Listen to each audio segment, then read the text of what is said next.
Bonjour à tous et à toutes. Merci et bienvenue dans notre premier balado. Donc, je me présente, Michel Théroux, conseiller en gestion de patrimoine et gestionnaire de portefeuille à la Financière Banque Nationale.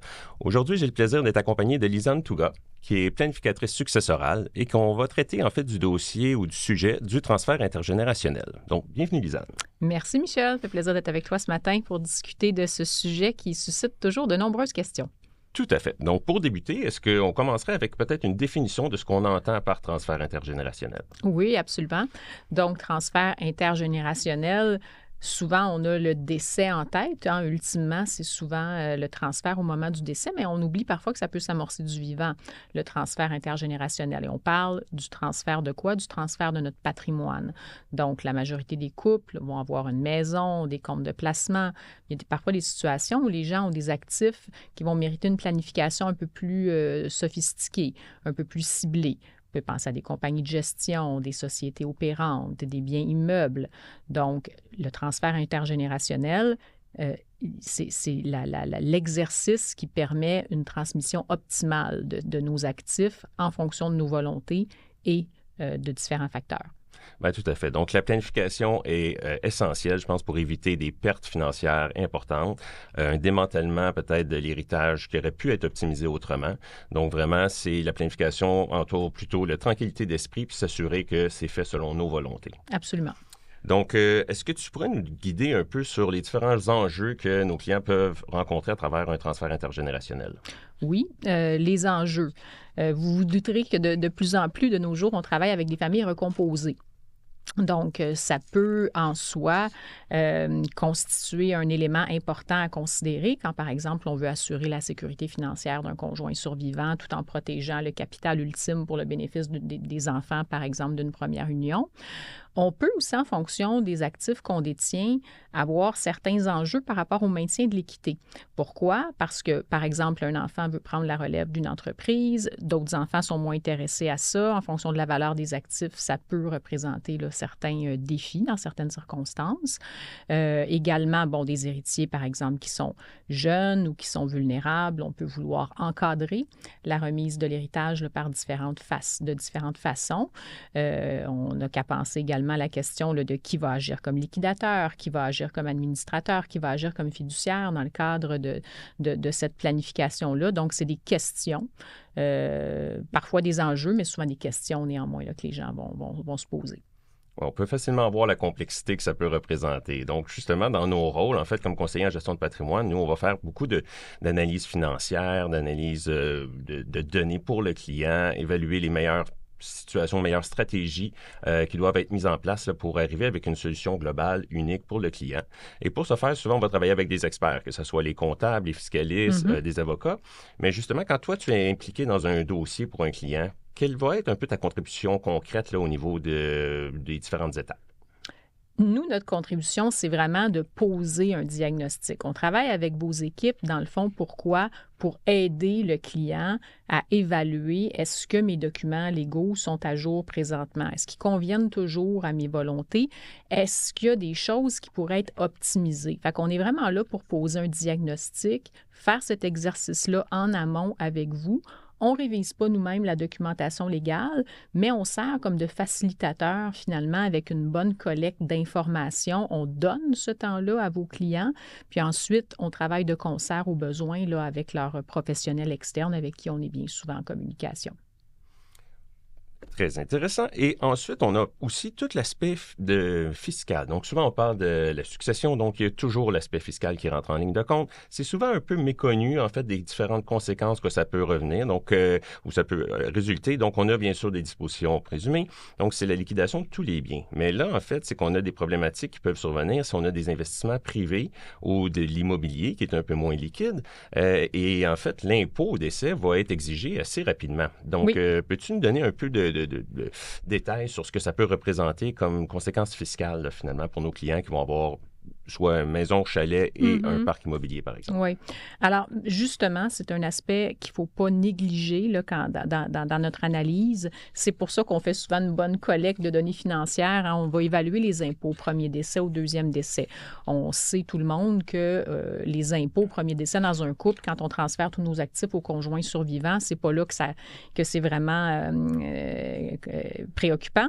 Mais quand on évalue la facture fiscale au deuxième décès et qu'on s'aperçoit qu'il y a un manque de liquidité, ou un manque de liquidité potentielle, il faut possiblement réfléchir à certaines solutions, comme par exemple l'assurance vie, qui peut venir pallier là, à cette situation-là. Et c'est quelque chose, justement, qu'on peut constater là, dans le cours de l'exercice qu'on mène avec vos équipes en planification successorale. Et puis, au niveau de l'assurance vie, en plus d'amener une certaine liquidité immédiate là, au niveau de la succession, un des avantages qu'on peut voir aussi, c'est que cette liquidité immédiate-là permet d'éviter d'avoir une pression Oui. supplémentaire sur les actifs actuellement détenus, que ce soit sur de l'immobilier, qu'il faudrait peut-être vendre en vente de feu, ou certains autres biens, que ce soit même des titres liquides là, au niveau des marchés financiers, si les conditions ne sont pas favorables. Mm-hmm. Donc, c'est vraiment un avantage intéressant. Est-ce que ça peut être également utilisé pour un transfert plus direct au niveau de la prochaine génération? Avantager des héritiers directement. Oui. Et là, l'assurance vie, dans le fond, en fonction de la volonté puis du portrait global, on peut diriger l'assurance vie en faveur de la succession, dépendamment là, du portrait familial. Si, par exemple, on a de jeunes enfants et que l'assurance vie va venir servir à bonifier le patrimoine successoral, eh bien là, on va vouloir l'encadrer via les dispositions testamentaires. Puis on peut également, dans d'autres cas, utiliser l'assurance vie pour pouvoir justement soit équilibrer des legs en faveur des enfants et rendre le produit à ce moment-là payable directement en faveur des bénéficiaires et que ça ne transite pas du tout à ce moment-là via la succession. C'est très intéressant. Et on voit aussi de plus en plus de stratégies où les grands-parents, justement, se rendent compte qu'ils ont une succession plus importante. On va faire des legs aux enfants. Donc, on a différentes stratégies qu'on a pu mettre en place dans les dernières années, particulièrement entourant le R3E, où les cotisations sont faites directement et ça libère les parents de cette charge de cotisation-là. On voit de plus en plus de stratégies qui entourent le CELIAP, donc une optimisation qui peut être faite à l'intérieur de cette situation-là, où les avantages sont vraiment liés aux petits-enfants. Mais il y a aussi toute une portion où on a de plus en plus d'intérêt de la part des clients au niveau philanthropique. Donc, peux-tu nous aider un petit peu à voir qu'est-ce que ça peut représenter, des avantages qu'on pourrait avoir de faire un don du côté philanthropique? Oui, un don, en fait, il y a des clients qui veulent amorcer l'exercice du vivant. Il y a des causes qui leur tiennent à cœur, puis on évalue, là, il y a des éléments fiscaux là, aussi qui peuvent présenter un certain intérêt au niveau des dons, mais il y a beaucoup de gens qui vont vouloir consentir un don de bienfaisance plus significatif aussi au moment du décès. Bon, là, on a différentes... Un don au décès permet de donner à moindre coût, puisqu'un don au décès nous donne un reçu pour don qui lui-même va nous donner droit à un crédit d'impôt qu'on va pouvoir appliquer dans l'année du décès ou dans l'année précédant celle du décès. Alors, c'est un outil intéressant quand on a des causes qui nous tiennent à cœur là, de consentir un don par testament.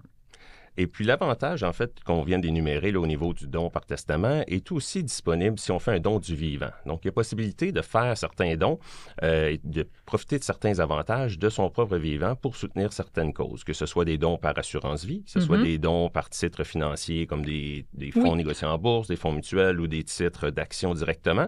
Et ça nous permet d'avoir, en fait, de voir les retombées des positives là, de nos actes et aussi de profiter de certains avantages. Donc, c'est toujours très important, je pense, de faire appel à son conseiller en gestion de patrimoine pour vraiment trouver la solution optimale pour pouvoir encadrer ça. Mais c'est quelque chose qui est tout à fait possible là, du don du vivant. On voit de plus en plus aussi d'intérêt de notre part là, sur les fonds de dotation. Peux-tu nous donner un petit bref exemple de comment ça peut se concrétiser? Vos clients qui souhaitent, par exemple, éviter la mise en place là, d'une fondation privée avec du temps, de l'énergie, un investissement considérable, vont parfois tout simplement vouloir consentir un don majeur pour avoir une pérennité dans le temps, soutenir différentes causes, que le don ait un impact à long terme, à obtenir parfois même une reconnaissance. Un fonds de dotation, dans le fond, c'est une mini-fondation qui existe à l'intérieur d'un organisme, un organisme de bienfaisance enregistré existant ou une fondation publique, et on est capable de diriger finalement là, les montants de notre don sur le long terme de cette façon-là. Donc, c'est un très bel outil qu'on voit de plus en plus. Donc, Lisanne, est-ce que tu aurais des conseils pratiques à mentionner à nos clients qui voudraient se lancer dans ce processus d'analyse de transfert intergénérationnel? Oui, ce que je leur dirais, moi, c'est de commencer tôt, de s'intéresser à ce volet-là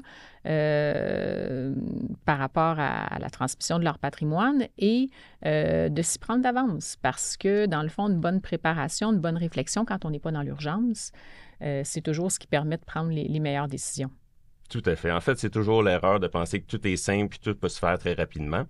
Donc, merci beaucoup, Lisanne, de toutes tes explications et tes conseils. Merci à vous, les auditeurs, et puis au plaisir de vous revoir à une prochaine vidéo.